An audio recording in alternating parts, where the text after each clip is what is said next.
penempatan orang dalam pemerintahan Pak Jokowi hari ini kurang apa?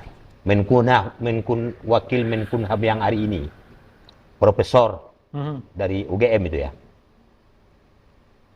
Bersiapa dia tidak masih terlibat. Menteri Pertanian dari gubernur 2 kali, dari bupati seterusnya kena juga. Berlibu hari 3 bintang dari Kapolda, Kabakam dan seterusnya kena juga. Itu orang. Sistemnya sudah dibangun belum? Regulasinya sudah dibangun belum? Inilah tugas pertama Prabowo ketika di awal pemerintahannya nanti. Makanya diperlukan dukungan politik dari DPR RI untuk menggolkan seluruh regulasi-regulasi itu. Nggak bisa hanya dengan orang. Orang bersih sudah dilakukan. Tetapi setelah dia masuk ke dalam itu, ketika sistem tidak mengatur, akhirnya mereka terlibat. Berapa risinya kita melihat seorang profesor hari ini, Wakil Menteri Hukum, guru besar di salah satu perguruan tinggi ternama, terlibat korupsi hanya 7 miliar dalam bentuk gratifikasi dan seterusnya. Kurang apa profesor itu? Risih kita mendengarnya. Itu sudah orang baik. Kemudian tentang gaji-gaji ini, sudah berapa kali pemerintah menaikkan gaji? Sudah sering. Gaji yang ke-13. Macam-macam. Justru kenaikan gaji itu berdampak kepada dunia usaha. Ketika gaji pegawai dinaikkan, dunia usaha juga harus menaikkan gaji. Sementara usahanya sedang saja. Jadi berdampak. Jadi itu pun harus dihitung. Ada uang di negara ini, gaji pegawai disejahterakan. Tidak bisa seperti itu. Dampaknya juga kepada pegawai perusahaan-perusahaan yang ribuan ini. Ini agak berseberangan dengan tim Anies ini, Mete. Bagaimana, Mete? Tidak melulu tentang menyejahterakan pegawai gitu ya? Gini. Ini kan yang pertama itu kan memang presidennya dulu, leadernya dulu. Kalau kekuatan di parlemen ini yang biasa ketika Anies misalnya menjadi presiden, nah itu biasanya ketika kongres partai-partai itu jadi orang Anies. Partai itu juga bisa menjadi, karena memang kan ada partai yang tidak mau jadi oposisi gitu ya. Tapi ketika presidennya ini bergabung tapi ikut apa yang saya mau, ya, apa yang saya mau tentang pemberantasan korupsi, ya. Artinya di parlemen pun yang ditakutkan seperti Bang Mas Pol bilang tadi itu akan terjawab, ya.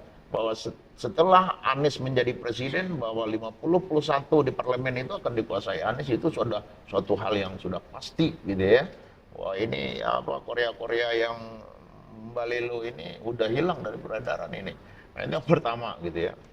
Terus yang kedua, bahwa dari capres-capres yang ada sekarang itu, siapa yang berani didesak oleh, berani dia masuk ke kandang harimau, ke kampus-kampus, ke anak muda. Bahkan Anies itu diteror sama pendukung-pendukung Ganjar di suatu dialog dengan kampus-kampus itu siapa. Dari situ bisa dinilai.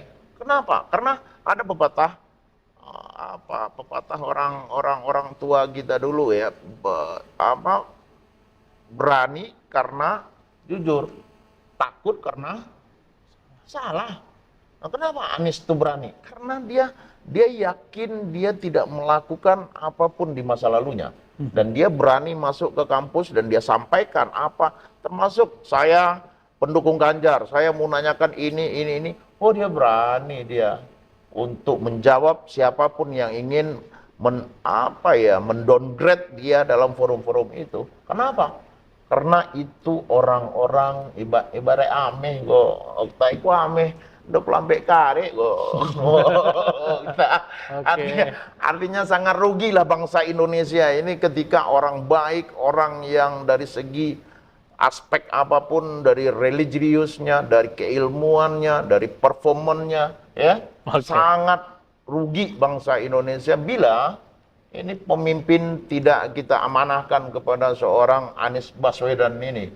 Karena kita kan juga sebagai bangsa Indonesia kita bangga kita punya pemimpin. Karena apa? Pemimpin itu dia harus menjadi teladan.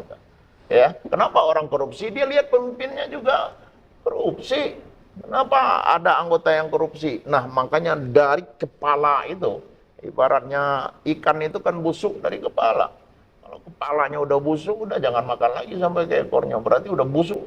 Itu yang terjadi sekarang. Tapi kepala ini bersih, udah ke bawahnya juga bersih. Nah, Baik. itu yang diharapkan oleh masyarakat. Saya berpikir begini, apa alasan masyarakat untuk memilih seseorang? Ya, untuk keadaan Indonesia hari ini, satu saja cukup.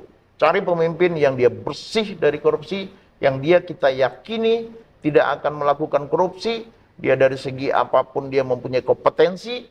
Nah, yang paling penting sekali adalah bahwa memilih pemimpin itu atau pemilu ini kan kita bukan mencari orang yang paling sempurna, tidak. Tapi kita Tapi kita menghalangi orang jahat untuk berkuasa. Itu pemilu itu. Jadi pemilu ini kita tidak melihat orang yang paling sempurna, tidak ada. Nobody is perfect. Ya, no perfect in the world. Bahwa tidak ada orang yang sempurna. Tapi dengan pemilu ini kita berusaha menghambat orang jahat untuk berkuasa.